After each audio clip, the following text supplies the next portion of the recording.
Vivienne Lark here. I never thought my own family could betray me like this. My son Arlo just turned 6, and I had spent weeks planning his birthday party in Leeds. I imagined laughter, joy, and warm embraces, but instead, my parents and brother didn't show up at all. Hours later, they demanded $2,200 just to attend the next celebration. My heart broke. How could the people who gave me life value money over my child's happiness? That's when I realized, love in my family has a price, and I wasn't going to pay it. Watch how Vivienne turned betrayal into the ultimate revenge, exposing greed and deceit. Vivienne Lark here. I never thought betrayal could feel like a physical weight pressing on my chest. My son, Arlo, had just turned 6, and I had spent weeks planning what I thought would be the happiest day of his young life. Leeds was waking up to a crisp, golden morning, the kind that made everything feel possible. Balloons were tied around the living room, a rainbow of colors swaying gently with the early breeze from the open windows. The cake, Arlo's favorite, a chocolate sponge with caramel drizzle, sat in the center, waiting to be admired, to be celebrated. I had imagined the smiles, the laughter of family echoing through the house, the soft clapping of relatives as Arlo ran around in his tiny suit, proudly holding the gift he had been begging for all month. But as the clock ticked closer to the party's start, the house remained empty in one crucial sense. I had invited my parents and my brother, hoping that they would be present for this small but significant milestone. Weeks of polite reminders, gentle calls, and carefully worded texts were met with silence, excuses, and vague promises. And yet, I held on to hope. Maybe they were running late. Maybe traffic in Leeds was worse than expected. By the time the first guest, a shy little boy from Arlo's school named Jamie, arrived, I felt my chest tighten. My eyes scanned the doorway repeatedly, hopping for a familiar face. My phone vibrated with the usual stream of messages from Fiona, my best friend, and the neighbor Celeste, who had promised to come early to help, but nothing from the people whose presence mattered most.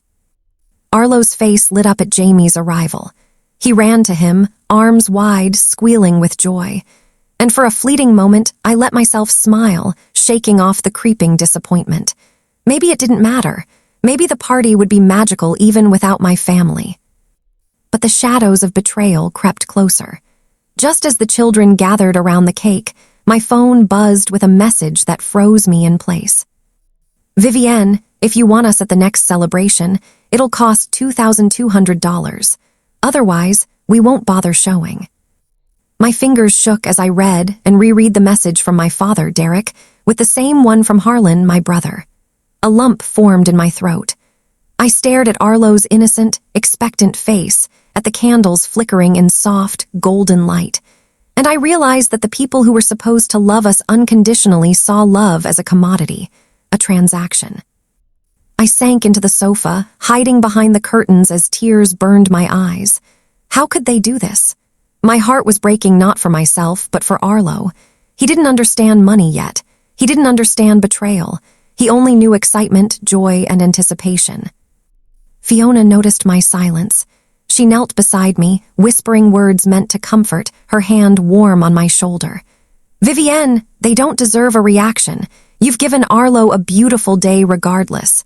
Let them miss it. They'll see what they lost soon enough. Her words planted the first seed of defiance. Yes, I was angry, heartbroken, but I wouldn't let their greed ruin Arlo's happiness.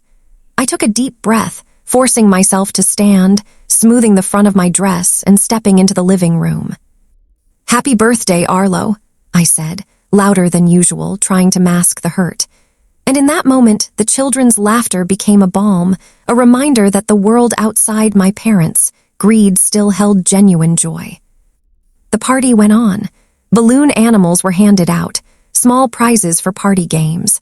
Arlo's face glowed as he opened gifts from friends. I smiled, truly smiled, even as my phone sat in my pocket, unread and buzzing with the silent echo of betrayal. Later that evening, after the last of the children had left, Fiona and I sat at the kitchen table. We need to think carefully, she said softly. You can't let them treat you like this again. I nodded, my mind racing. Revenge wasn't just about payback. It was about protection, teaching lessons, reclaiming dignity. And I knew the first step had to be strategic, subtle. I couldn't confront them with anger. It would only fuel their arrogance. I had to plan, observe, and act. Maybe we can start small, Fiona continued, her eyes bright with mischief.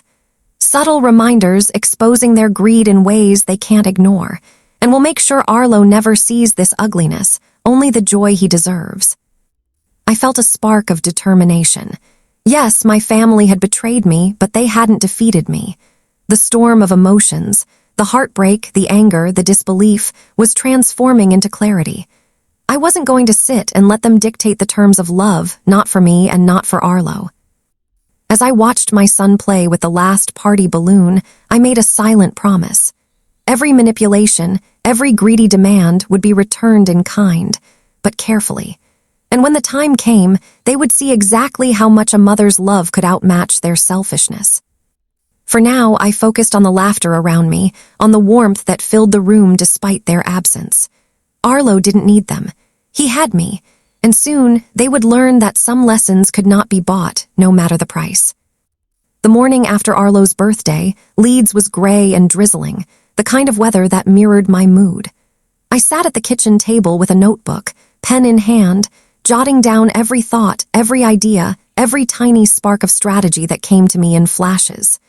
Fiona hovered beside me, a cup of tea in her hand, her eyes sharp and encouraging.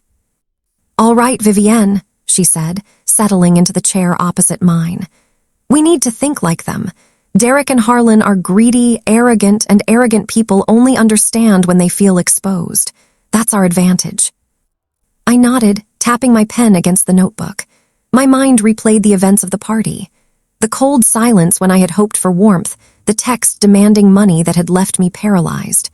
I remembered Arlo's bright eyes, the way he had hugged me without any trace of disappointment. My heart swelled, and I realized I couldn't waste time crying over betrayal, not when there was a lesson to be taught. "First step," Fiona continued. "We need to document everything, not in a confrontational way, but subtly. Receipts, messages, photos, dates, evidence that can't be ignored." I felt a flicker of excitement. A plan taking shape always had that effect on me. I started writing, detailing their behavior over the past years, noting patterns of greed, manipulation, and emotional neglect. Every forgotten birthday, every missed milestone, every cold demand for money would be part of my arsenal. By noon, Derek called. His voice was casual, almost dismissive. "Vivienne, just checking in. Heard the party went well." I forced a smile, although he couldn't see it. Yes, it did. Arlo had a wonderful time. There was a pause on the other end, then a murmur. "Well, we're thinking about the next celebration. Might be a good idea if..." I cut him off, calm but firm. "We'll see. Arlo's happiness isn't something that can be negotiated for money, Derek. I just want him to feel loved, not calculated." A silence lingered. I could almost hear him grinding his teeth through the phone. That was good. I hung up, a quiet thrill running through me. He had already shown his arrogance. Now he had been reminded subtly that his tactics wouldn't work on me. Over the next few days, I began implementing the first part of my plan. I created a small group chat with Fiona, Celeste, and Marley, Arlo's teacher. This was my support network, my eyes and ears. Every interaction with my family would be recorded discreetly, every demand logged.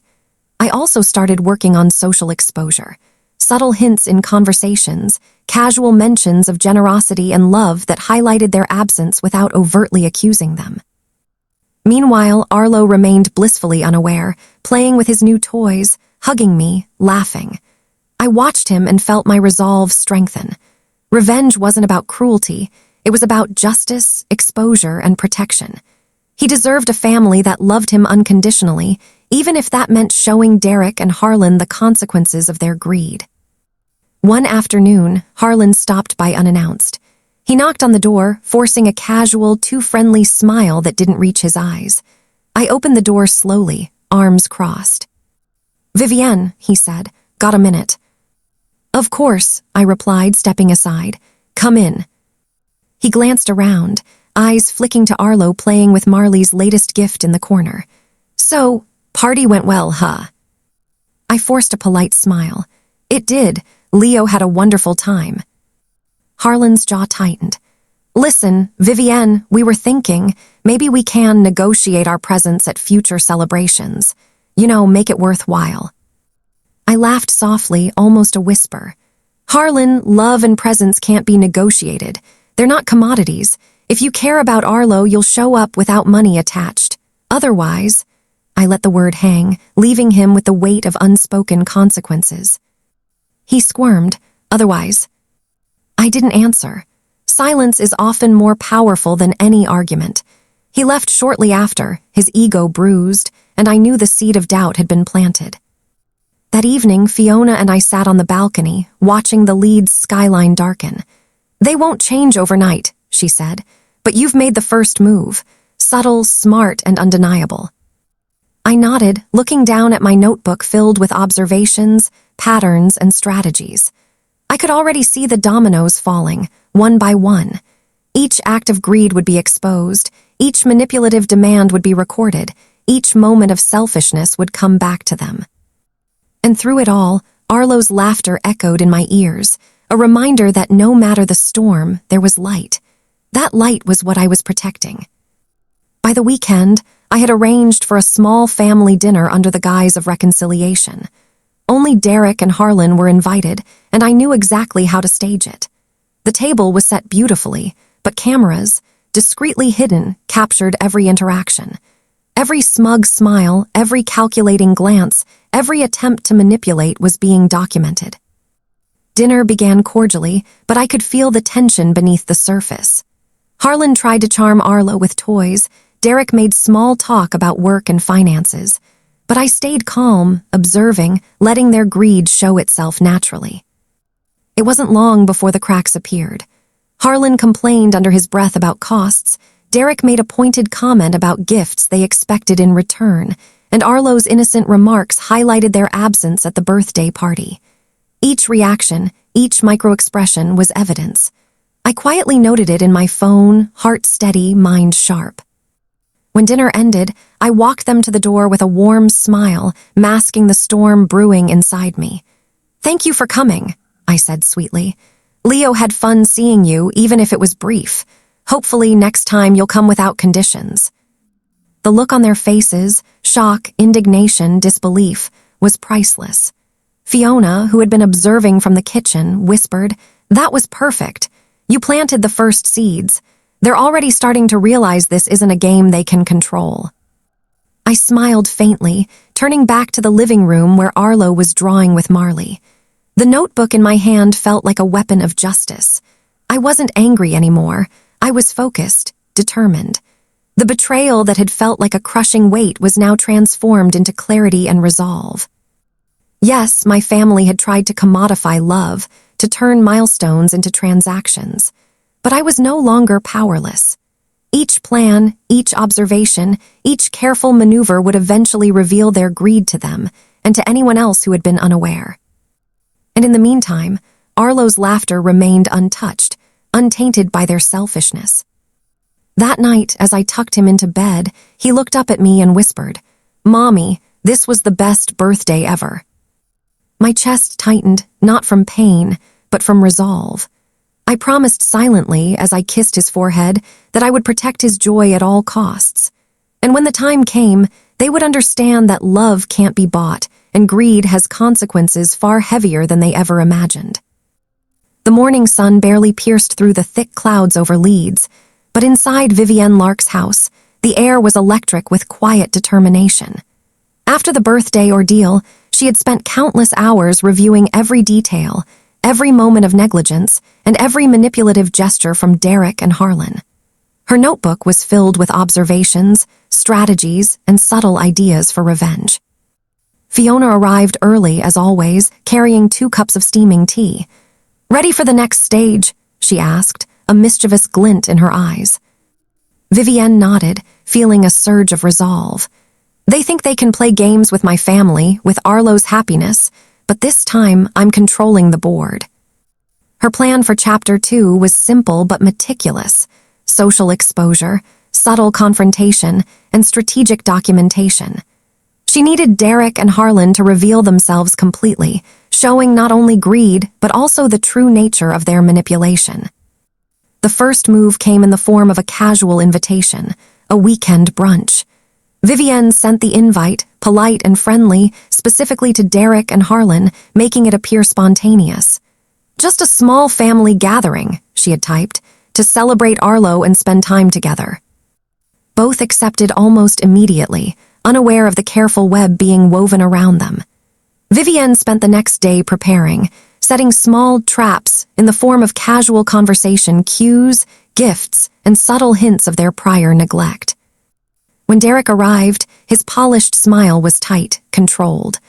Harlan followed, swaggering slightly, confident he was in control. Vivienne greeted them warmly, masking the storm of observation and planning within. Arlo ran to them, hugging each in turn. Derek's arms were stiff, mechanical. Harlan's smile didn't reach his eyes. Vivienne observed every micro-expression, nodding it mentally and in her discreet notebook. As brunch progressed, Vivienne initiated casual conversation. "Arlo has been learning a lot at school," she began. "Marley has been such a wonderful teacher." Harlan smirked. "Oh yes, I heard. Probably getting smarter than you already, Vivienne," he said lightly, thinking he was being playful. Vivienne's lips curved into a polite smile. "I hope so," she replied softly. "It's important to nurture his growth, just like we nurture our relationships, or so one would hope." Her words were gentle but loaded. Derek glanced at her, momentarily uncertain. Harlan shifted in his seat, a subtle flicker of discomfort in his eyes. Vivienne knew the seed of doubt had been planted. Fiona, who had been observing from the kitchen counter, whispered, "Perfect. You're not attacking them, just exposing them. Their reactions will do the rest." Vivienne continued the brunch with calculated care, guiding the conversation to areas where greed or neglect might slip out naturally. She spoke of generosity, family values, and the joy of celebrating milestones without expecting payment. Harlan, impatient and arrogant, couldn't resist. "Well, you know, not everyone has the means to celebrate like this," he said casually, almost bragging. Vivienne's eyes met his, steady and unflinching. "True," she said softly. "Not everyone realizes that the best celebrations come from love, not money." Derek coughed nervously, adjusting his tie. Vivienne noted the tension. She had orchestrated a situation where they revealed themselves, unknowingly. By mid-morning, she introduced small challenges, asking for help with party preparations, casually requesting opinions on gifts and decorations, and observing how they would respond. Every dismissive remark, every reluctant gesture, was recorded mentally and discreetly in her phone. After brunch, Vivienne suggested a short walk in the nearby park. Arlo ran ahead, holding her hand as they strolled. Derek and Harlan followed, slightly behind, their conversation revealing impatience and subtle complaints. Fiona whispered from a safe distance, "They're showing their true colors just as we predicted. Keep nodding everything. This will be important later." Vivienne nodded, her resolve strengthening with every step. Her goal wasn't humiliation, it was exposure to protect Arlo and reclaim dignity. Back home, she devised the next stage, subtle social hints that would reach not only them but the wider circle of friends and acquaintances. Posts, stories, mentions in conversations, all crafted carefully to highlight love, generosity, and the absence of greed without direct confrontation. Later that evening, Vivienne sat down with Gideon Shaw, a trusted colleague who had unknowingly become part of her observation network. "I need your help," she said. "Not in a confrontational way, just presence, observation. We're letting them reveal themselves and the world will see." Gideon, intrigued, nodded. "I understand. Subtle, strategic, got it." The pattern was set. Every interaction, every small meeting, every casual invitation would become a stage for Derek and Harlan to betray themselves further. Vivienne felt a quiet thrill. Justice wasn't anger. It was patience, precision, and the art of letting truth unveil itself. That night, she tucked Arlo into bed, his eyes heavy with sleep. "Mommy, are they coming to my next party?" he asked, voice innocent. Vivienne smiled softly, brushing his hair back. "We'll see, sweetheart. What matters is that we always celebrate with love, not money." And as she turned off the light, she whispered a silent promise. Every selfish act, every greedy demand, every attempt to manipulate would be returned, not with anger, but with clarity, exposure, and lessons they couldn't ignore. The following week, Leeds wore a soft drizzle that painted the streets in muted gray tones, yet inside Vivienne Lark's home, tension and strategy simmered like a quiet storm. Vivienne had spent the last few days carefully observing Derek and Harlan, noting every slip, every self-centered remark, and every subtle betrayal. Her notebook was now a weapon, filled with evidence and insights that she would use in the coming weeks.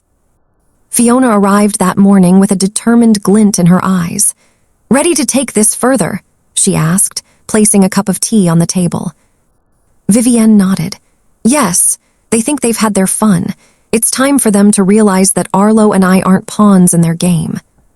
Her plan was twofold: social exposure and strategic emotional confrontation. She would create situations that naturally revealed their greed while ensuring Arlo's innocence and joy remained untouched.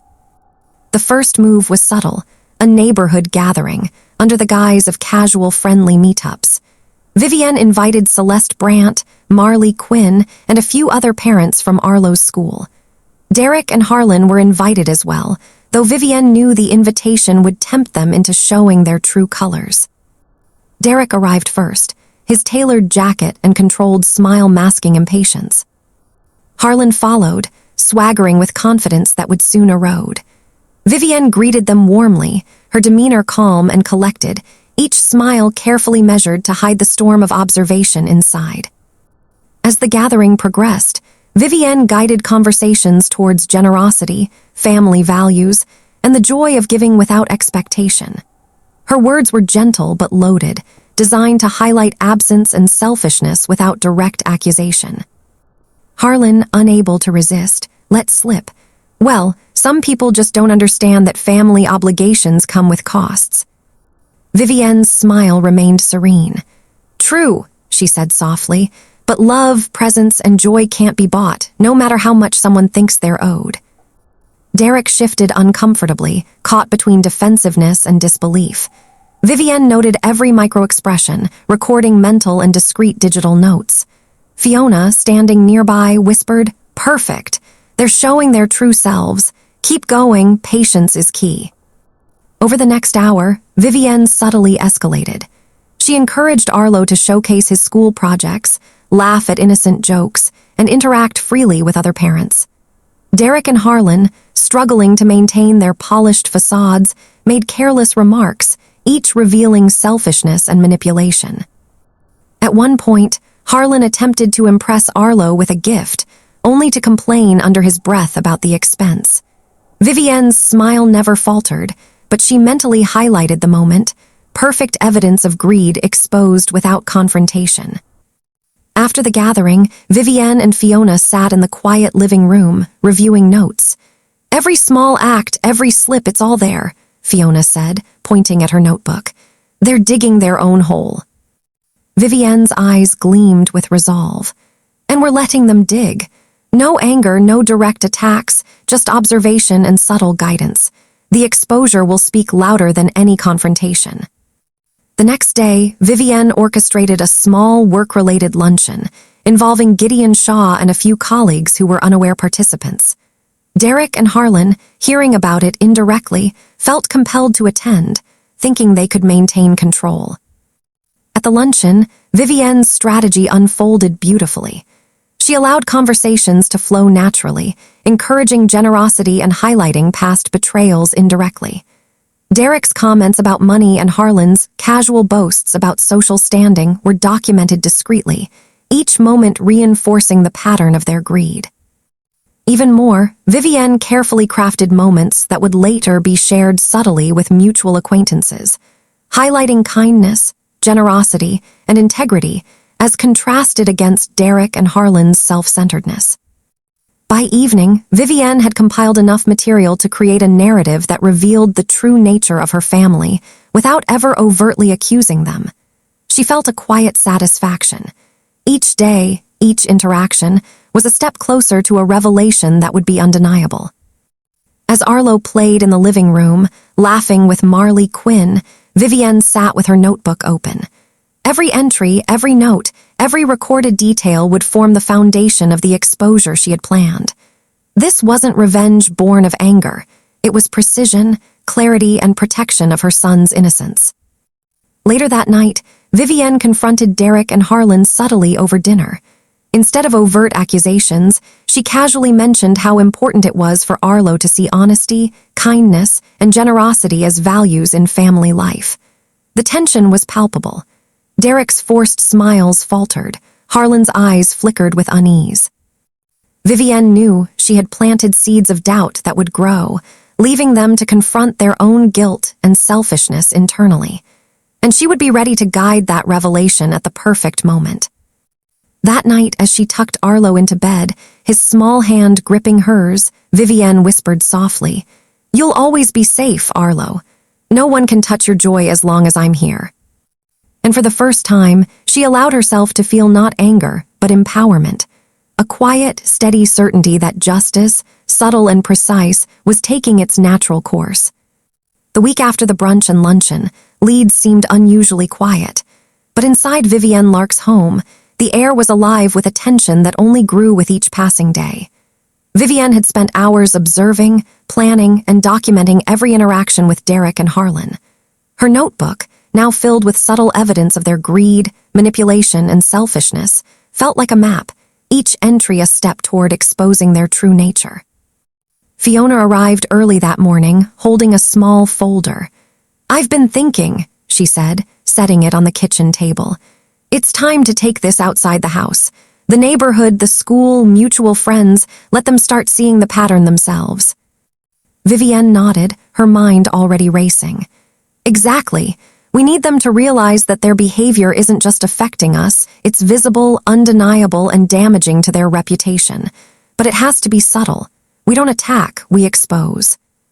Her first move involved a casual mention at Arlo's school. Marley Quinn, his teacher, was more than willing to cooperate. "We can highlight generosity, kindness, and family values in a way that's natural in school announcements and small newsletters," Marley suggested. Vivienne smiled, a plan forming. "Perfect. Let's make sure the message contrasts naturally with Derek and Harlan's behavior without nomming them directly. Let their actions speak for themselves." Over the next few days, small changes took place. Invitations to neighborhood gatherings, subtle mentions of generosity in conversations, and casual remarks about family love and priorities were strategically shared. Derek and Harlan, oblivious to the orchestration, began to reveal themselves more clearly. It started with a casual coffee at a local cafe. Derek attempted to flaunt wealth and control, commenting on how he expected certain things to be done properly at Arlo's recent birthday.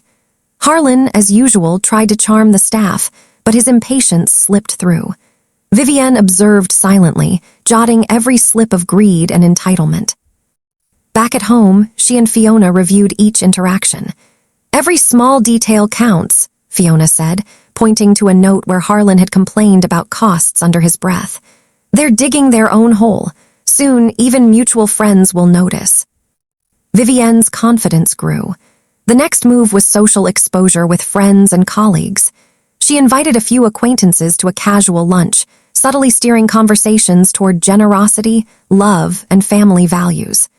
Derek and Harlan, hearing about it secondhand, felt compelled to attend, believing they could maintain control and charm. But as the lunch unfolded, their true colors became more apparent. Derek commented on what gifts were expected for family gatherings, while Harlan boasted about appearances and status. Vivienne smiled politely, nodding each moment for future use. Her plan wasn't about confrontation. It was about letting them reveal themselves naturally, their greed and selfishness visible to anyone observing. That evening, Vivienne reviewed her notes and videos from hidden cameras she had subtly placed during gatherings.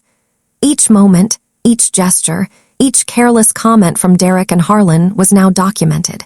She realized that with careful timing, she could create a revelation that would be undeniable. The following day, she orchestrated another subtle test, an unexpected invitation to a neighborhood volunteer event. Derek and Harlan, again thinking they could maintain control, agreed to attend. Vivienne ensured that everyone else at the event highlighted kindness, generosity, and community spirit. During the event, Derek tried to assert dominance, offering unsolicited advice on organizing tasks, while Harlan complained quietly about the effort required. Vivienne observed, nodding expressions of impatience and selfishness. Meanwhile, Arlo thrived, helping others enthusiastically, his innocence and joy highlighting the stark contrast between children's natural generosity and his father and uncle's greed. Fiona whispered, "They're playing themselves perfectly. No words needed, they're exposing everything on their own." Vivienne felt a surge of satisfaction. This was the essence of her strategy, subtle exposure through orchestrated situations where Derek and Harlan's selfishness became visible to the world, without Vivienne ever uttering a single accusatory word. That night, after Arlo was asleep, Vivienne and Fiona planned the next stage, a casual neighborhood dinner designed to subtly highlight Derek and Harlan's failures as family members. Invitations were sent to friends and neighbors, with Vivienne's warm, polite tone masking the strategic intent behind the gathering. The stage was set. Derek and Harlan, still confident, accepted, unaware that each interaction, each casual remark, and each attempt at charm would be noted and subtly highlighted, building toward the inevitable revelation. Vivienne leaned back, notebook open, reviewing her observations. Every micro-expression, every comment, every slip of greed was another step toward justice, not revenge fueled by anger, but a precise, calculated exposure. As she watched Arlo play, laughter echoing through the house, she whispered a silent promise. This time, they would see the consequences of their selfishness clearly, and no amount of money or charm could erase it. The evening air in Leeds was cool, carrying the faint scent of rain on cobblestones, as Vivienne Lark prepared for the neighborhood dinner she had orchestrated. The table was set beautifully on the patio, candles flickering, soft music playing, and small decorative touches that made it warm yet elegant. To any outsider, it appeared to be a simple gathering, but to Vivienne, it was another stage for careful observation and subtle exposure. Fiona arrived early, helping Vivienne with final touches. "Tonight, they won't know what hit them," she whispered, smiling knowingly. Vivienne nodded, her gaze steady. "We're not attacking, we're letting the truth reveal itself." Guests began to arrive, neighbors, friends from Arlo's school, and a few colleagues. Vivienne greeted each warmly, maintaining her calm, polite demeanor. Derek and Harlan arrived a short while later, confident as ever, certain they could charm their way through any social scenario. At first, the dinner proceeded smoothly. Derek made small talk, attempting to impress with stories of work and achievements. Harlan offered superficial compliments and boasted about family connections. Vivienne listened, observing every subtle reaction, nodding micro-expressions, slips of honesty, and moments of greed. The first shift came during a toast. Vivienne raised her glass, speaking softly but with precision. To family, love, and moments shared without expectation. May generosity guide us and kindness define our days. A hush fell over the table. Derek and Harlan's smiles faltered ever so slightly. The words were gentle, almost unnoticed, but the implication was clear. Love and family weren't transactions. Throughout dinner, Vivienne orchestrated small moments designed to highlight their selfishness naturally. Arlo helped serve drinks to other children, sharing enthusiastically. Neighbors complimented his manners and generosity, unconsciously contrasting it with Derek and Harlan's behaviors. Harlan, frustrated by the subtle comparison, muttered, "Why does everything have to be about appearances?" Vivienne's smile remained serene. "It's not about appearances, Harlan. It's about integrity, generosity, and the joy of giving without expectation." Derek tried to interject, attempting to redirect the conversation toward material success, but neighbors casually reminded him of acts of kindness, charitable donations, and family values he had ignored in the past. The subtle social exposure was working perfectly. Fiona, observing discreetly from across the table, whispered, "They're digging their own hole. Just let them continue. Every word they speak reinforces the narrative." As dessert was served, Arlo's favorite chocolate cake with caramel drizzle, Vivienne initiated a small activity. She invited the children to share what they appreciated most about their families. Arlo spoke first, describing his joy in simple acts of love and attention. Derek and Harlan exchanged uneasy glances as other children followed, echoing sentiments of care, attention, and appreciation, qualities they had often withheld. By the time the dinner concluded, the atmosphere was thick with unspoken tension. Derek's ego was bruised, Harlan's impatience had peaked. Vivienne's plan had worked flawlessly: exposure without confrontation, demonstration without accusation. Later that night, Vivienne and Fiona reviewed footage and notes. "Every slip, every tone, every expression has been documented," Fiona said, eyes gleaming. "Soon, the social truth will be undeniable." Vivienne nodded. "And by the time they realize it, the revelation will be complete. They've tried to manipulate, demand, and control. Now, their actions are speaking for themselves." The following days were filled with subtle follow-ups, thank you messages, casual mentions in conversations, and gentle reinforcement of values through social interactions. Derek and Harlan began to feel the social pressure without even understanding its source. Every friend, neighbor, and acquaintance who noticed their behavior reinforced the growing truth. Their selfishness was visible, and their manipulations were no longer hidden. Vivienne watched it unfold silently, her satisfaction tempered with calm patience. She knew that revenge wasn't about anger. It was about precision, clarity, and exposing the truth while protecting those she loved most. One afternoon, Derek attempted a private confrontation, trying to assert control over the situation. Vivienne listened politely, nodding, never revealing her full awareness. His threats and manipulations fell flat, each word recorded mentally for future use. Harlan, too, tried to charm and manipulate, but subtle social cues, the community's observations, and Vivienne's composed responses rendered him powerless. Their attempts to reclaim control only highlighted their failures further. The week had begun quietly in Leeds, but inside Vivienne Lark's home, tension was rising. After the neighborhood dinner and subtle social exposures, her plan was starting to take shape. Derek and Harlan's manipulations were being noticed, not just by Vivienne, but by the wider circle of neighbors and friends. Fiona arrived that morning, carrying a folder of notes and video clips. She leaned in and whispered, "Vivienne, their arrogance is backfiring. People are noticing patterns. Your strategy, it's working, but it's about to escalate." Vivienne took a sip of tea, her eyes steady. "Patience is turning into momentum," she said softly. "We'll let the social consequences unfold naturally, but also guide situations where they expose even more of their greed and selfishness." The first move, Arlo's school. Celeste Brandt, his teacher, agreed to highlight acts of kindness during small classroom showcases. Invitations were sent out to neighbors and mutual acquaintances. Derek and Harlan, hearing about it, felt they had to attend, confident they could maintain control. At the showcase, Arlo presented his project on community care. His excitement was contagious. Everyone smiled and clapped. Derek interrupted, boasting about how much money he had contributed to school supplies, while Harlan tried to impress with connections and status. Vivienne watched quietly. Every glance, every gesture, every flicker of discomfort on their faces was noted.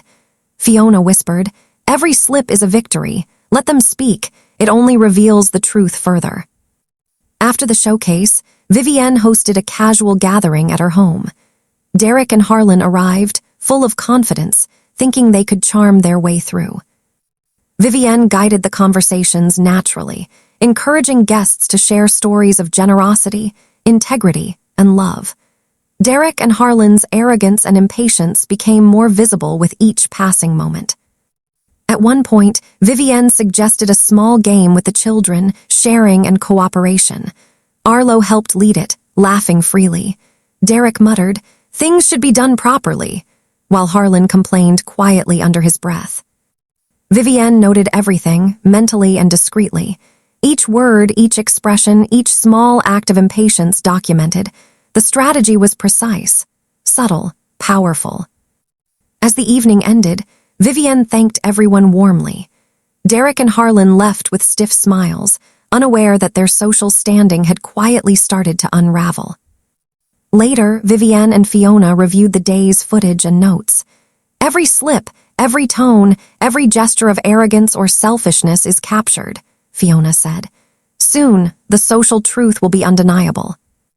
Vivienne nodded, calm and confident. It's remarkable, she said softly. We hardly do anything, and yet their own behavior is doing all the work for us. Watching Arlo play nearby, laughing and sharing toys with friends, Vivienne whispered a promise to herself. The truth will emerge. Every selfish act will have consequences, and Arlo's joy will remain untouched. The evening air in Leeds was cool, carrying a faint scent of rain, as Vivienne prepared for the next step in her plan. Her neighborhood dinner had worked perfectly, but now it was time to escalate the exposure, subtly, strategically, and with precision. Fiona arrived early, setting up small details, candles, soft music, and decorative touches that made the gathering feel warm and welcoming. Tonight, she whispered, they won't see what's coming. Vivienne smiled calmly. We're not attacking, we're letting the truth reveal itself. Guests began arriving, neighbors, friends from Arlo's school, and a few colleagues. Derek and Harlan arrived later, confident as ever, certain they could charm their way through the evening. At first, dinner proceeded smoothly. Derek made small talk, boasting about work and wealth. Harlan tried to impress with casual compliments and status symbols. But Vivienne guided the conversation gently toward generosity, kindness, and family values, subtle cues designed to expose their selfishness. During a toast, Vivienne raised her glass. To family, love, and moments shared without expectation. May generosity guide us and kindness define our days. A hush fell over the table. Derek's smile faltered. Harlan's confidence wavered. Vivienne's words were soft, almost unnoticed, but their meaning hit clearly. Love and family are not transactions. As dinner continued, Vivienne orchestrated small moments to highlight true generosity. Arlo helped serve drinks to other children, laughing and sharing without hesitation. Neighbors complimented him, comparing his natural kindness to the arrogance and impatience they had witnessed in Derek and Harlan. Harlan muttered under his breath, frustrated. Why does everything have to be about appearances? Vivienne's smile never wavered. It's not about appearances, Harlan, she said softly. It's about integrity, generosity, and the joy of giving without expectation. Derek tried to redirect conversations toward material success, but subtle cues from neighbors reminded him of past failures to show love and attention. Each word he spoke, each boast, only emphasized his selfishness. As dessert arrived, Arlo's favorite chocolate cake with caramel drizzle, Vivienne invited the children to share what they appreciated most about their families. Arlo spoke first, describing simple acts of love. Other children followed, echoing the same sentiments. Derek and Harlan exchanged uneasy glances, realizing how starkly they fell short. By the end of the dinner, the social exposure was complete. Derek's ego was bruised. Harlan's impatience had peaked. Vivienne had achieved her goal. They had revealed themselves fully without her uttering a single accusatory word. Later that night, Vivienne and Fiona reviewed footage and notes. Every expression, every comment, every slip documented, Fiona said, satisfaction evident in her voice. Vivienne nodded. It's precision, patience, clarity. Their actions speak louder than any confrontation ever could. The following days, Vivienne maintained subtle follow-ups, casual mentions of kindness in conversations, gentle reinforcements of family values, and observed social cues. Derek and Harlan began to feel the pressure quietly. Mutual acquaintances, neighbors, and friends were noticing patterns they had ignored for years. One afternoon, Derek tried a private confrontation. "Vivienne, this is ridiculous. You're overreacting," he said, his voice strained. Vivienne listened calmly. "It's not about overreaction," she said softly. "It's about values. It's about showing Arlo and everyone else that selfishness has consequences." Harlan, too, attempted manipulation, but subtle social cues and Vivienne's composed responses rendered him powerless. Each attempt to regain control only highlighted their failures further. Leeds had grown colder, the skies heavy with clouds, but inside Vivienne Lark's home, a quiet determination burned. The subtle exposures of Derek and Harlan had begun to ripple outward. Neighbors whispered, friends noticed, and even colleagues had started picking up patterns of selfishness and manipulation. Fiona arrived early that morning, carrying a stack of notes, recordings, and observations. "Vivienne," she said quietly, "the pressure is mounting. They're starting to sense the consequences of their actions, but this is where it gets interesting. Now it's time for a bigger reveal, something undeniable." Vivienne nodded, her eyes calm yet steely. "Exactly. Everything we've done so far has been preparation. Now we need a public situation where their true nature is fully exposed, and Arlo's innocence can shine in contrast." The first step was a community charity event. Vivienne coordinated with school officials, neighbors, and local volunteers to ensure it felt natural. Invitations went out casually to mutual acquaintances, with Derek and Harlan unable to refuse attending without seeming rude. As the day unfolded, Arlo took center stage, helping distribute supplies, greeting participants with joy, and inspiring smiles wherever he went.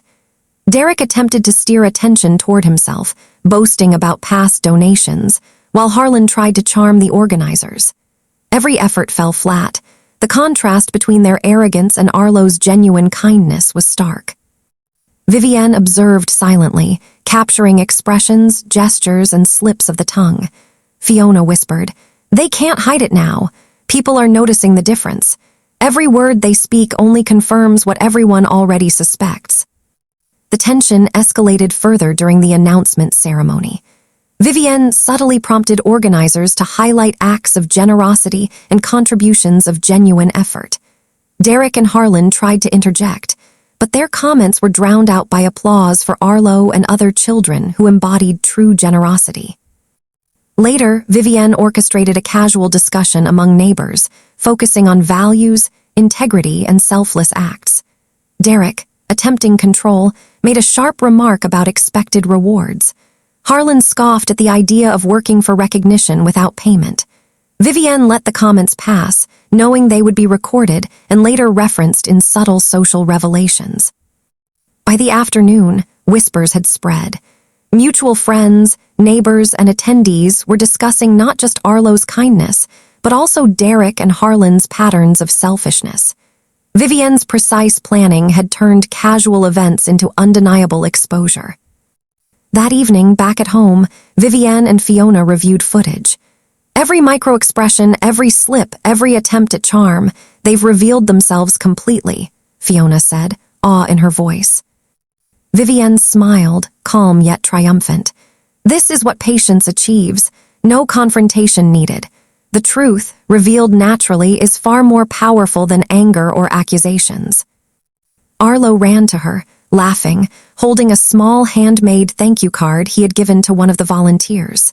"Mommy, everyone is smiling because of me." Vivienne hugged him tightly.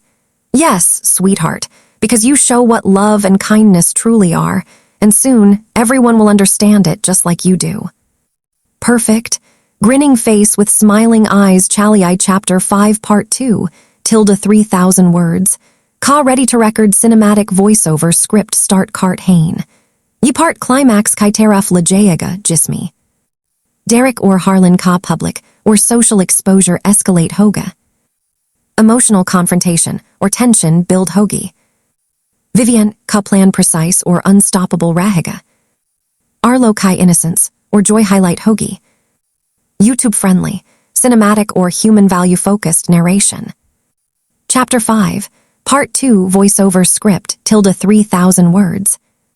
Narrator tone, cinematic, suspenseful, emotional, pauses for emphasis. The week following the community charity event dawned with a quiet anticipation. Leeds streets were misty, and a light drizzle coated the cobblestones, reflecting the soft glow of morning lights. But inside Vivienne Lark's home, there was a different kind of storm, a carefully orchestrated tension growing stronger with each passing day. Fiona arrived early, carrying detailed notes, video clips, and observations from the charity event. "Vivienne," she whispered, "the exposure is working. Derek and Harlan are starting to realize that their actions are visible to everyone, but we're ready for the next stage. The public confrontation, the undeniable revelation needs to happen soon." Vivienne nodded, her expression calm yet steely. "Exactly. Patience has been our ally and observation our tool. Now it's time to orchestrate a situation where their true nature cannot be hidden, no matter how hard they try. And Arlo will shine as the embodiment of kindness and integrity." The next stage involved a town hall gathering, disguised as a casual community appreciation event. Invitations were extended to neighbors, friends, school officials, and even local media. Derek and Harlan, confident in their usual charm, accepted without hesitation, unaware that every step of their actions would be observed, recorded, and subtly exposed. As the event began, Vivienne's calm demeanor guided the evening. Arlo, radiant with excitement, helped welcome guests, distributed small tokens of appreciation, and engaged warmly with children and adults alike. Each smile he received and returned highlighted the stark contrast between him and the two men who thought they could control perceptions. Derek attempted to assert dominance early, boasting about past contributions and organizational achievements. Harlan interjected with half-hearted compliments to officials, hopping to charm them.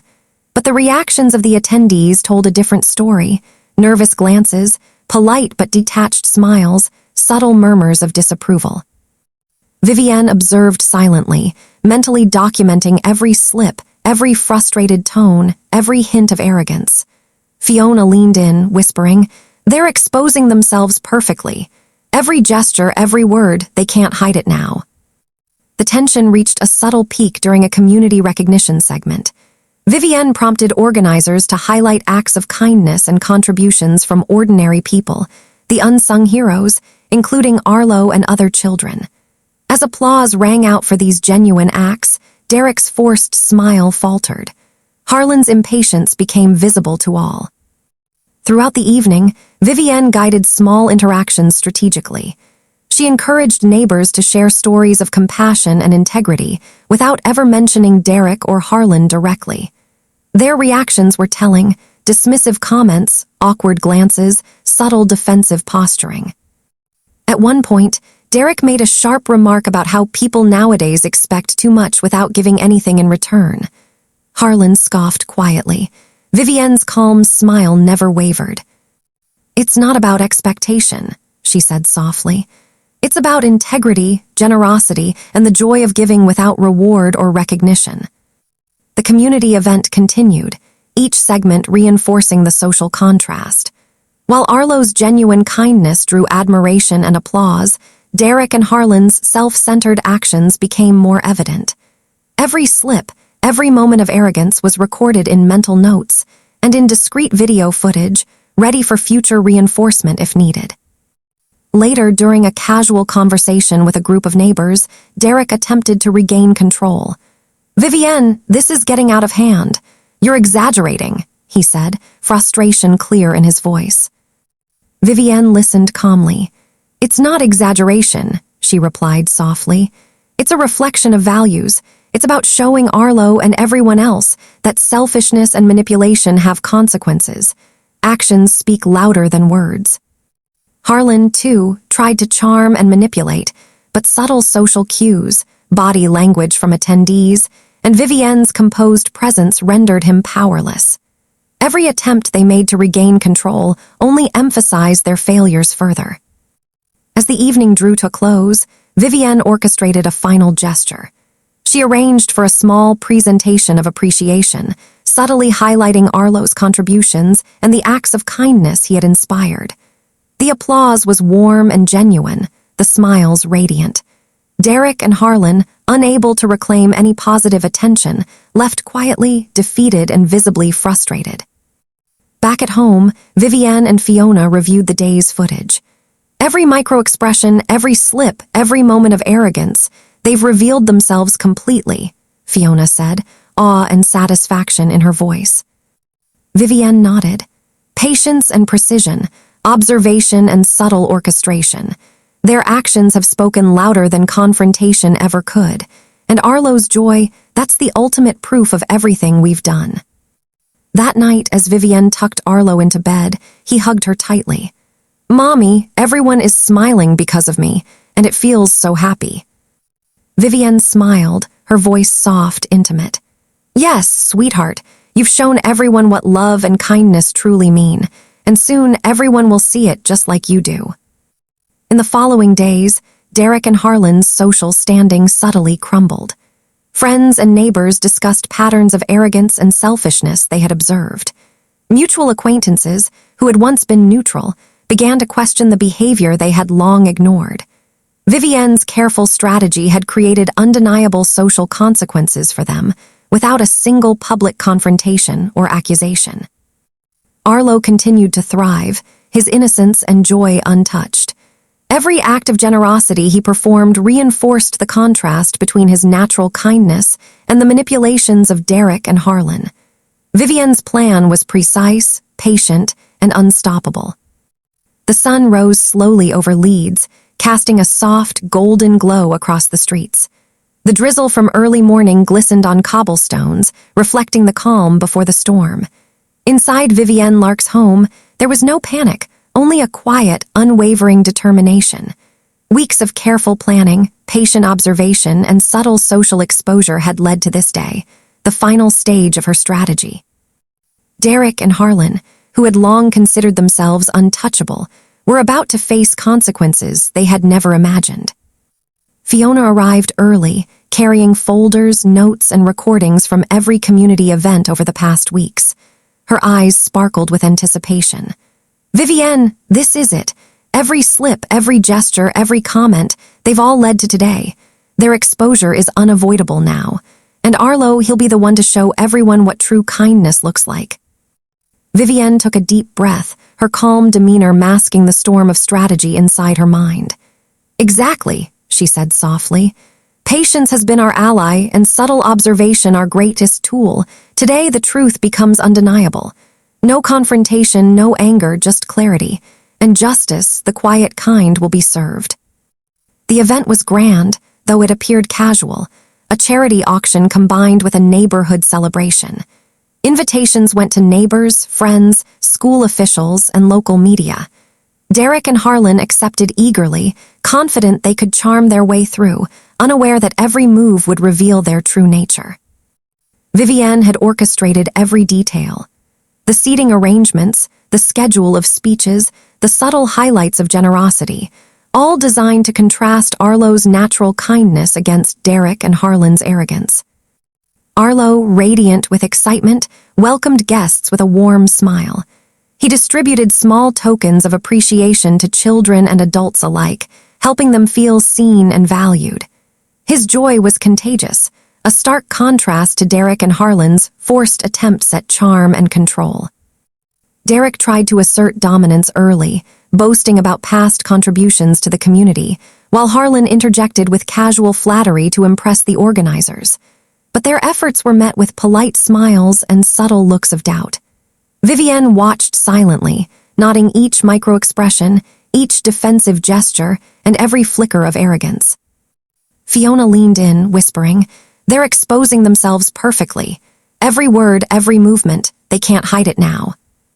During the recognition segment, Vivienne prompted organizers to highlight the acts of kindness performed by children and ordinary community members. Applause rang out for Arlo, who had helped others with patience and genuine joy. Derek's forced smile faltered. Harlan's attempts at attention-seeking fell flat. The social exposure was now undeniable. Vivienne had prepared subtle surprises as well. A short video montage of past community events played, showing moments where Derek and Harlan had prioritized self-interest over community care. Their uncomfortable reactions were visible to everyone present, from neighbors to local media. Murmurs spread through the room, highlighting the contrast between Arlo's innocence and their selfishness. Later, during a casual discussion, Vivienne encouraged neighbors to share stories of integrity, generosity, and compassion.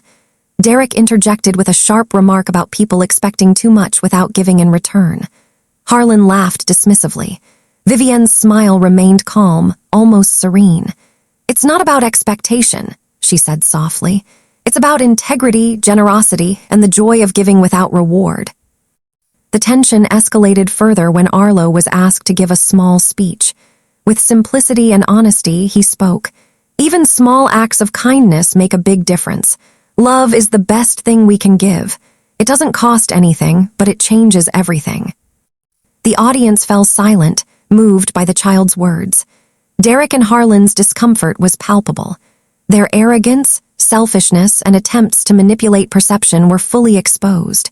Every smile, every approving nod, every whisper from the crowd reinforced the truth Vivienne had been orchestrating. Vivienne allowed a quiet moment for reflection. She approached Derek and Harlan calmly. Derek opened his mouth to speak, but Vivienne raised a gentle hand. "No words are needed," she said softly. "Actions speak louder than anything. You've shown your true selves. Let this moment be a lesson, not in punishment, but in clarity." Harlan's eyes widened. Derek's face flushed with frustration. Neither could dispute the undeniable truth. Later, back at home, Vivienne tucked Arlo into bed. "Mommy, everyone saw me today," he whispered, smiling. Vivienne hugged him tightly. "Yes, sweetheart, and they also saw what love and kindness truly mean. You've shown everyone, without even realizing it, the power of a good heart." In the days that followed, Derek and Harlan's influence quietly faded. Friends and neighbors discussed their patterns of arrogance and selfishness, noticing what they had previously ignored. Social and emotional consequences were inevitable, and Vivienne's strategy had worked flawlessly. Vivienne spent her days observing quietly, ensuring Arlo's world remained full of joy and innocence. Derek and Harlan's attempts to regain social control only emphasized their failings further. Every small act of kindness, every smile, every simple gesture of Arlo became a reminder of the difference between integrity and manipulation.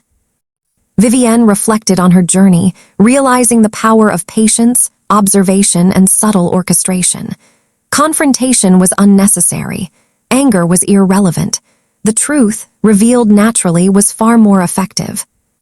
One evening, as Arlo played in the garden with neighborhood children, Vivienne watched from the porch. The laughter, the sharing, the simple joy of giving, these moments were priceless. Derek and Harlan's attempts to disrupt this harmony had failed utterly. Vivienne's voice was soft, almost a whisper to herself. Some truths cannot be hidden.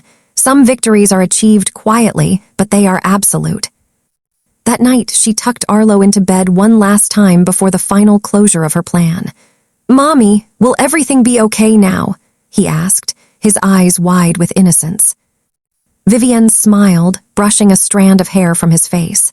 "Yes, sweetheart, love always wins, integrity always shines, and no one can take that from you." Weeks later, Derek and Harlan's social reputation had crumbled. Mutual friends and neighbors no longer ignored the patterns of arrogance and selfishness. Even colleagues began to see the stark contrast between the children's genuine kindness and the adults' manipulations. Vivienne's strategy had achieved an unstoppable social truth. Finally, in a quiet evening of reflection, Vivienne wrote in her private journal, "Patience, observation, subtlety, these are the true tools of change. Love and kindness always prevail, even when the path is long and the journey hidden. Arlo's joy is proof. The truth cannot be denied, and the world sees it clearly now." As the sun set over Leeds, bathing the city in warm golden light, Vivienne watched Arlo sleep peacefully. Every worry, every tension, every plan, it had all led to this moment of quiet, absolute victory. Love, integrity, and kindness had prevailed. Derek and Harlan's manipulations were exposed. Arlo's innocence and joy remained untouched. Vivienne knew, with unwavering certainty, that this was the power of patience, the triumph of subtle orchestration, and the enduring strength of truth. And in that calm, golden evening, one thought echoed softly in her mind. Some battles are won not with anger, but with clarity. Some victories are quiet, yet unforgettable.